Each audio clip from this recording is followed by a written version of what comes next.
And now it's time for Story Time with Dave. Woohoo! Hey everybody, it's me, Dave, and it's time for Story Time with Dave. Now, this time I'm going to read you a really awesome story.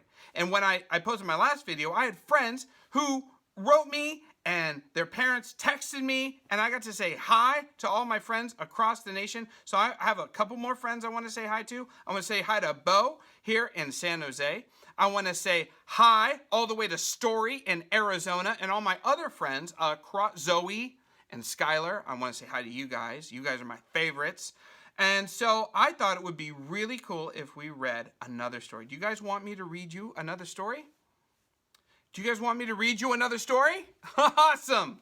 So I thought it would be really fun if I just read the insurance writers for my MetLife home life insurance policy. Now this is it's really thick. It's a lot of pages. I printed it out. It's got all sorts of, what's that? Do you not think this insurance policy is very interesting? Do you think I should read you something else? Well, do not worry. I've got another book ready right here for you. Huh.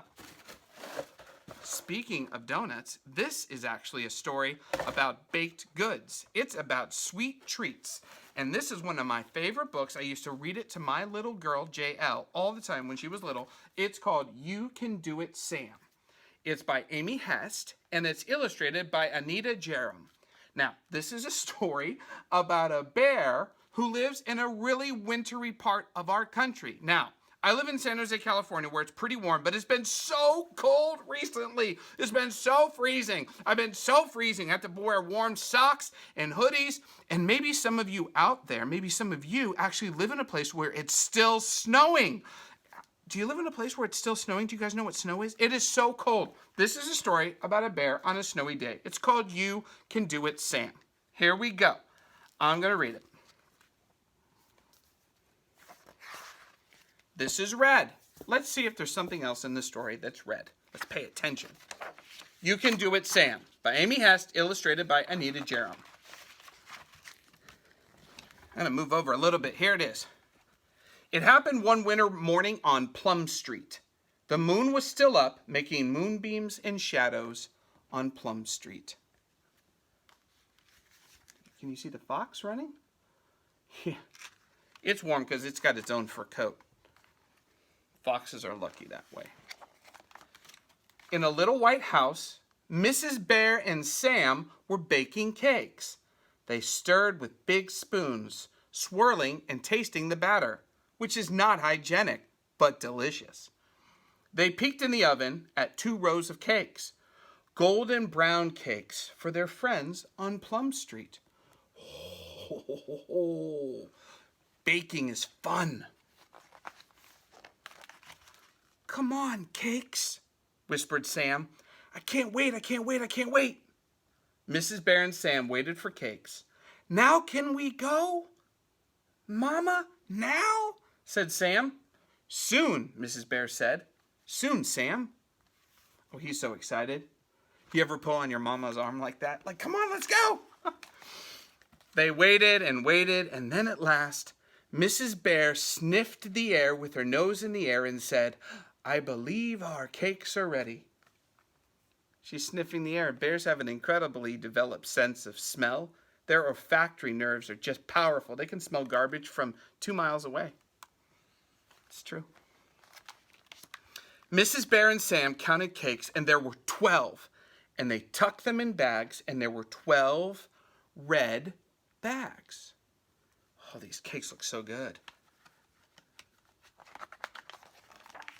Outside, snow tumbled on houses and sprinkled on the trees. It powdered the yard and Mrs. Bear's truck.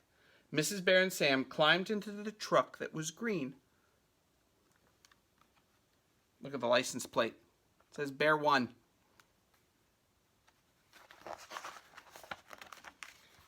They bumped along in the early light, just the 2 of them on Plum Street, uphill and down, up and down, to the very end of Plum Street. Our friends will love my cakes, Sam told his mama. Of course, Mrs. Bear said. You see the fox? He's surprised, like, what's going on with this truck? Do they have enough traction? Should they have chains on? Snow tires, perhaps? Maybe it's a Subaru. Mrs. Bear pulled up close to the first sleepy house. Here we are, Sam. I'll wait here and you take the cake. All by myself? Whispered Sam. Go, go, go! Mama Bear put her arm around Sam. You can do it, Sam. He looks a little worried.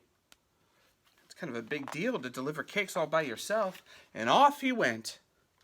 All by himself in the new snow. All by himself, waving a red bag and waving to Mrs. Bear. All by himself, taking the cakes to their friends. He's tracking in the snow. He's doing a good job. Look, he's being really careful.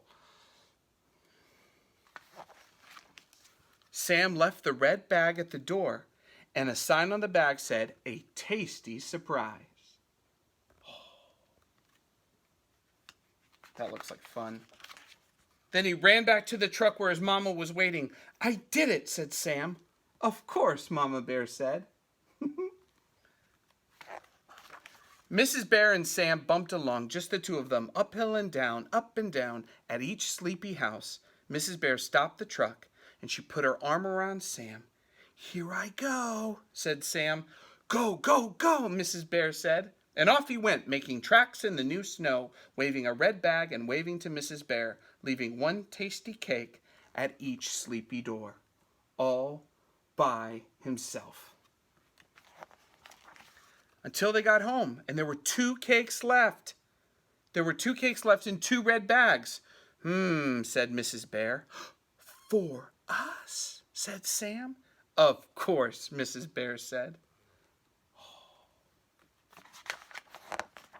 Mrs. Bear and Sam held hands on the path to the little white house. And the sun was just sunning up the little white house. Hello, house, said Sam. And they went inside, kicking snow off their boots. Mrs. Bear poured cocoa in cups, and they wriggled their toes in fat socks, enjoying cakes with cocoa. As their bellies filled up, they took turns telling stories. Stories about a bear called Sam who takes cakes all by himself to his friends, and they all love his cakes so much. And that's what happened one winter morning on Plum Street. Oh, that sounds good. And there's a bird. It's got a crumb of the cake. I wonder how it got it. Oh, one of my favorite stories that's really about social distancing, because they actually don't come into contact with anyone. But even though they don't actually get to see anybody, they get to do something very nice for their neighbors. And I was thinking, I know it's a time where we're a little bit separated from one another, but maybe you and the people in your house can brainstorm some cool things that you guys can do for your neighbors. You can write a note, or draw a picture, or you can even bake something, as long as you clean up the mess, because sometimes baking can be messy. So maybe you can brainstorm with the folks in your house, maybe with your brother, or your sister, or your mom, or your dad, or your grandma, or your grandpa. Maybe you can brainstorm what's something cool we can do for our neighbors, just like Sam delivered these red bags with cakes to his neighbors. That might be a super fun thing to do. Anyway, I know I would like it if you delivered me cake. I love cake. I just can't get enough of it. Yeah. Anyway, now I'm hungry for cake. Are you hungry for cake? Well, it doesn't matter what time of day it is. It's a good time for cake. Anyway, yum, yum, extra yum. That's a little reference to last week.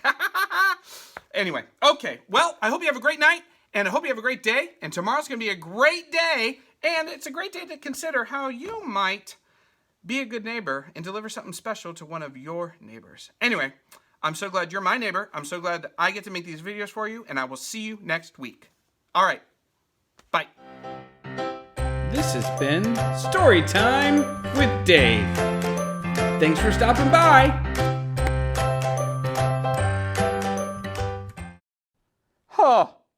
Guys, I have a problem.